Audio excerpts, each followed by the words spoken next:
Kelompok 4 pada kesempatan ini adalah kami yang bertugas sebagai pembawa materi perkuliahan mata kuliah pengembangan dan telaah kurikulum. Yang sebelumnya izinkan kami untuk memperkenalkan anggota dari kelompok kami. Yang pertama adalah Mbak Ida Suryani dengan NIM 2022-030073 beralamat di Kretek Wonosobo. Kemudian yang kedua ada saya sendiri, Alia Rahmanurul Aisyah dengan NIM 2021-030092. Saya beralamat di Punggelan Banjarnegara.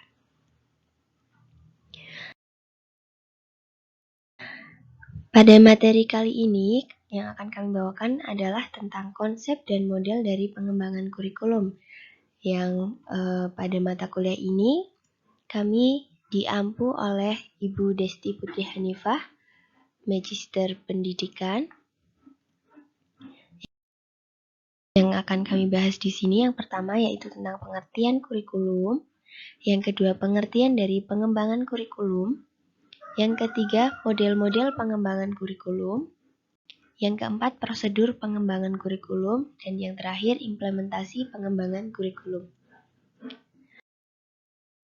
Jadi yang pertama, apa itu kurikulum sih sebenarnya?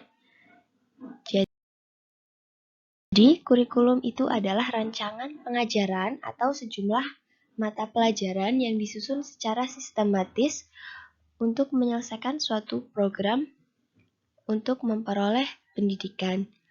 Dalam bahasa Arab sendiri, kata kurikulum ini sebenarnya bisa diungkapkan dengan manhaj yang berarti jalan yang dilalui oleh manusia pada berbagai bidang kehidupan.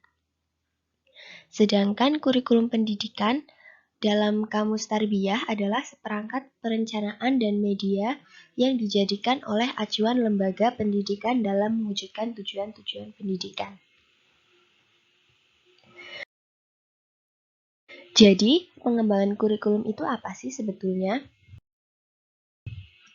Baik, pengembangan kurikulum itu adalah proses perencanaan dan penyusunan kurikulum oleh pengembang kurikulum dan kegiatan yang dilakukan agar kurikulum yang dihasilkan dapat menjadi bahan ajar dan acuan yang digunakan untuk mencapai tujuan pendidikan nasional.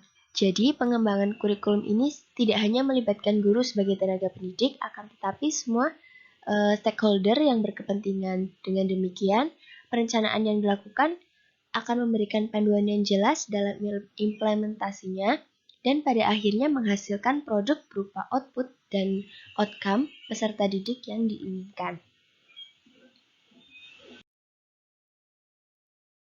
Selanjutnya di sini tentang model-model kurikulum. Yang kami bahas di sini ada kurang lebih 7 model kurikulum yang bisa atau yang biasa digunakan. Yang pertama yaitu ada model administratif. Jadi model administratif ini memiliki beberapa istilah yang digunakan, yang dapat atau yang biasa digunakan dalam model administratif ini. Antara lain ada top-down approach dan line step prosedur. Semuanya ini memiliki arti yang sama sebetulnya, yaitu suatu pendekatan atau prosedur kurikulum yang dilakukan oleh suatu tim atau para pejabat tingkat atas sebagai pemilik kebijakan. Untuk lebih singkatnya ada di bagian di samping. Jadi, secara teknis operasional pengembangan kurikulum model ini itu tim pengembangan kurikulum itu mulai mengembangkan konsep umum, landasan, rujukan maupun strategi naskah akademik. Kemudian yang kedua, mereka melakukan analisis kebutuhan. Kemudian secara operasional mulai melakukan merumuskan kurikulum secara komprehensif. Kemudian kurikulum yang sudah selesai dibuat, kemudian dilakukan uji validasi dengan cara melakukan uji coba dengan pengkajian secara lebih cermat oleh tim pengarah tenaga ahli. Kemudian selanjutnya yaitu akan dilakukan revisi berdasarkan masukan yang diperoleh. kemudian dilakukan sosialisasi dan diseminasi, kemudian monitoring dan evaluasi. Kurang lebih seperti itu. Untuk model pengembangan kurikulum yang kedua, di sini ada model pendekatan grassroots, yaitu suatu proses pengembangan kurikulum yang diawali dari keinginan yang muncul dari tingkat bawah, yaitu sekolah sebagai satuan pendidikan atau dari para guru. Jadi, model pendekatan grassroots ini merupakan kebalikan dari pendekatan administratif. Kalau pendekatan grassroots yang disebut juga dengan istilah pendekatan bottom top, itu berasal dari bawah, sedangkan pendekatan administratif itu berasal dari atas. Kurang lebih mekanismenya seperti gambar di samping ini. Untuk model pengembangan kurikulum yang ketiga, yaitu ada model demonstrasi. Jadi model ini itu diperakasai oleh sekelompok guru atau sekelompok guru yang bekerja sama dengan tenaga ahli yang bermaksud untuk mengadakan perbaikan kurikulum. Pada dasarnya demonstrasi ini sifatnya grassroots, datangnya itu dari bawah. Kemudian lebih jelasnya ada di bagian di samping ini. Ada dari sekolah atau guru yang kemudian divalidasi. Untuk model pengembangan kurikulum selanjutnya itu ada model dari B-Camp. Ya, model ini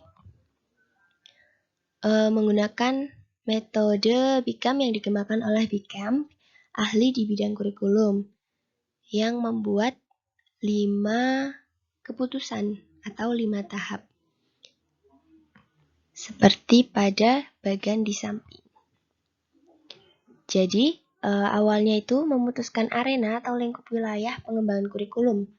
Kemudian yang kedua menetapkan personalia atau tim para ahli dari kurikulum. Kemudian yang ketiga menetapkan tim penyusun tujuan pengajaran kurikulum dan pelaksanaan proses belajar mengajar. Dan yang terakhir adalah implementasi kurikulum, yakni kegiatan untuk menerapkan kurikulum seperti yang sudah dirumuskan. Untuk model pengembangan yang kelima yaitu dari model Rogers. Rogers ini adalah seorang ahli psikolog yang berpandangan bahwa manusia dalam proses perubahan mempunyai kekuatan dan potensi untuk berkembang sendiri. Tetapi karena ada hambatan-hambatan tertentu, ia membutuhkan orang lain untuk mempercepat untuk mempercepat perbuatan tersebut. Di sini Rogers merumuskan ada 4 langkah pengembangan kurikulum. Seperti pada gambar di samping, yaitu yang pertama adalah diadakan kelompok atau tim untuk melakukan hubungan internasional di tempat yang tidak sibuk untuk memilih target sistem pendidikan. Kemudian yang kedua, yaitu saling bertukar pendapat. Kemudian yang ketiga, diadakan pertemuan dengan masyarakat yang lebih luas lagi dalam suatu sekolah. Kemudian setelah diadakan pertemuan adalah pemecahan masalah yang dihadapi. Itu menurut Rogers. Bagannya kurang lebih seperti di samping itu. Kemudian yang keenam adalah model pemecahan masalah. Model ini dikenal juga dengan Action Research Model, dengan asumsi bahwa perkembangan kurikulum merupakan perubahan sosial yang melibatkan seluruh komponen pendidikan yang meliputi siswa, orang tua, guru, serta sistem sekolah. Untuk di model pemecahan masalah ini ada 2 langkah dalam penyusunan kurikulum. Yang pertama melakukan kajian tentang data-data yang dikumpulkan sebagai bahan penyusunan kurikulum. Kemudian yang kedua melakukan implementasi atas keputusan yang dihasilkan pada langkah pertama. Model pengembangan kurikulum yang terakhir yaitu Tabas Inverted Model. Jadi pada model ini melibatkan seluruh komponen pendidikan yang meliputi siswa, orang tua, guru, serta sistem sekolah juga. Model ini dikembangkan oleh Hilda Taba atas dasar data induktif yang disebut model terbalik karena biasanya pengembangan kurikulum didahului oleh konsep-konsep yang secara deduktif. Mekanismenya seperti pada gambar yang ada di samping tersebut.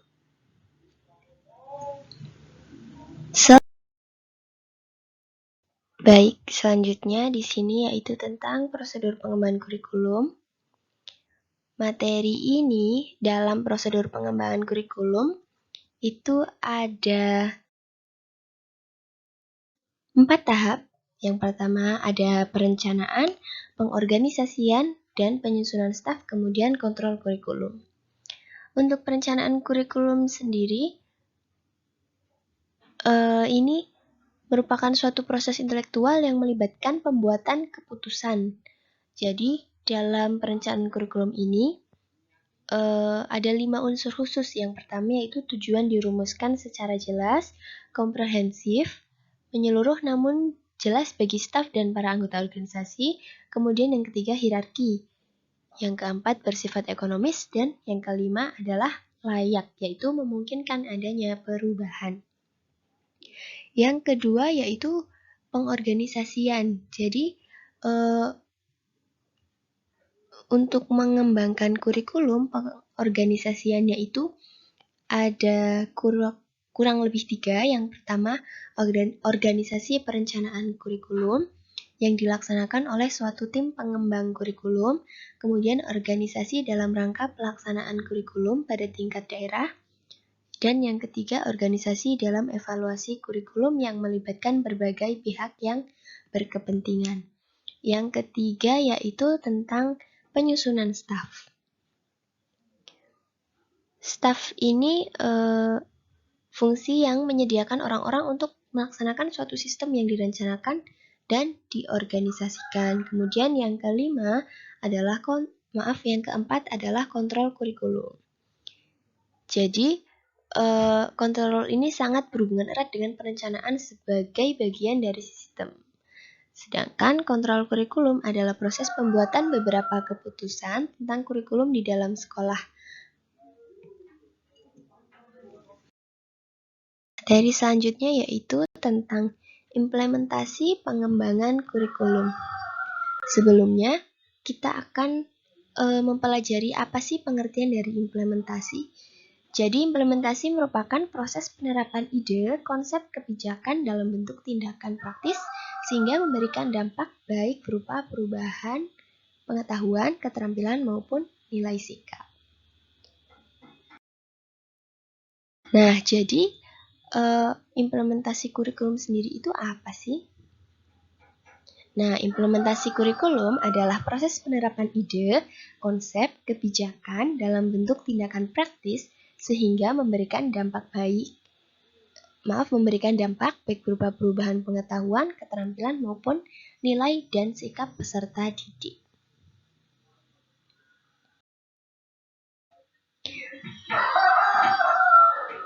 Nah, cukup sekian presentasi dari kami. Untuk menutup presentasi pada kesempatan ini, punya sebuah pantun. Bagaimana mau pelaminan kalau tidak punya kekasih? Paparan dari kami cukup sekian, ditutup dengan terima kasih. Kurang lebihnya kami memohon maaf yang sebesar-besarnya.